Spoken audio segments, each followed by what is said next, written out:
Kami dari Prodi Teknik Informatika kelas B1 dengan mata kuliah Teknologi Mobile dengan dosen Pak Saifur Rahman Eskom MCS. Di sini saya dan teman-teman saya akan menjelaskan dan menyampaikan materi yang bertopik iPhone. Saya Retna Anggraini Dwi Rahmana dengan NIM 180153006. Dengan NIM 18015300023. Nama saya Yoga Agus Fauzan, NIM saya 18015300017. Nama saya Fatah Diasa dengan NIM 18015300030. Assalamualaikum warahmatullahi wabarakatuh. Nama saya Yoga Agus Fauzan, NIM saya 18015300017.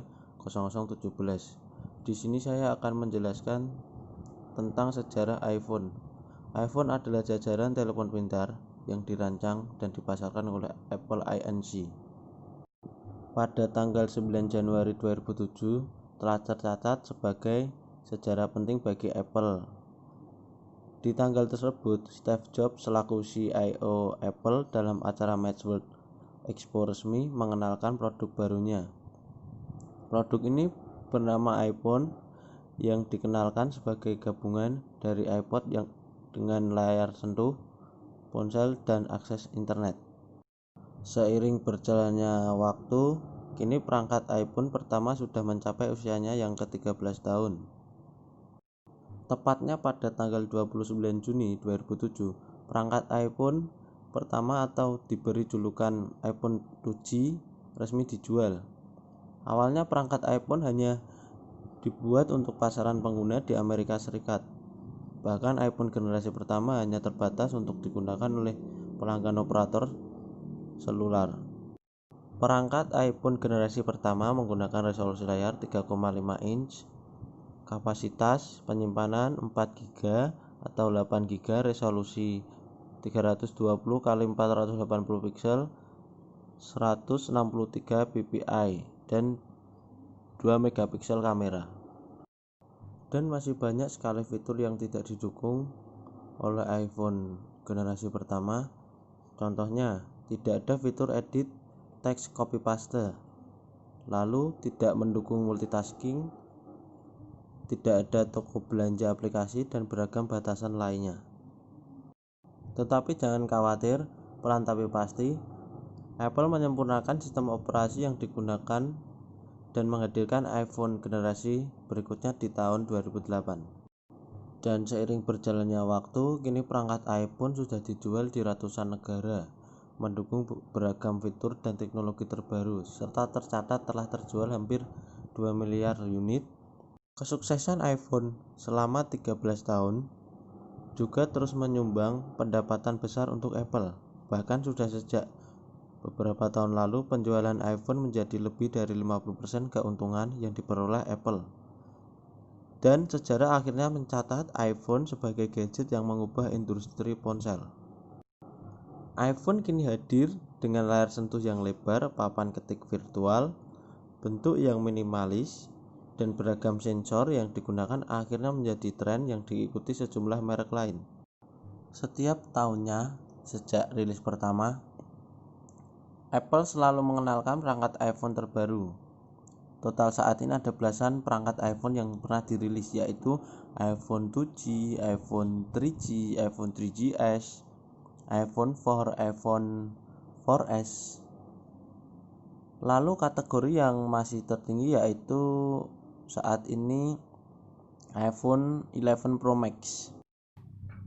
Saya di sini Daniel Dwi Septian akan menjelaskan hardware yang terdapat pada iPhone. Platform perangkat keras utama untuk iOS adalah arsitektur RAM ARM. Perilisan iOS sebelum iOS 7 hanya dapat dijalankan pada perangkat iOS dengan prosesor ARM 32 bit atau arsitektur ARM versi 6 dan ARM versi 7-A. Pada 2013, iOS 7 dirilis dengan dukungan 64 bit penuh yang mencakup kernel 64 bit asli, perpustakaan, driver, serta semua aplikasi built-in.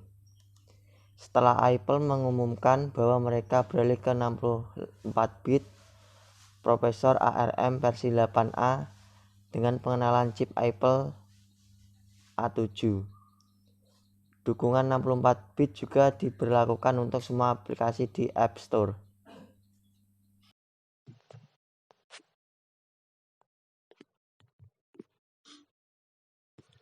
Software update. Apple menyediakan pembaruan besar untuk sistem operasi iOS setiap tahun melalui iTunes dan juga untuk iOS 5 dan yang lebih baru, over the air. Versi terbaru adalah iOS 13, dirilis pada 19 September 2019. Ini tersedia untuk iPhone 6s dan yang lebih baru, dan iPod Touch generasi ke-7. Bersama dengan iOS 13, debut Apple iPad S 13 pada keynote tahunan WWDC pada tanggal 4 Juni 2019 ini dirilis pada 24 September 2019. iPad OS tersedia di iPad Air 2 dan yang lebih baru, iPad generasi kelima dan yang lebih baru, iPad mini 4 dan lebih baru, dan semua versi iPad Pro. Selanjutnya, kita akan membahas kelebihan dari iPhone. Di sini saya akan menyebutkan 7 kelebihan dari iPhone.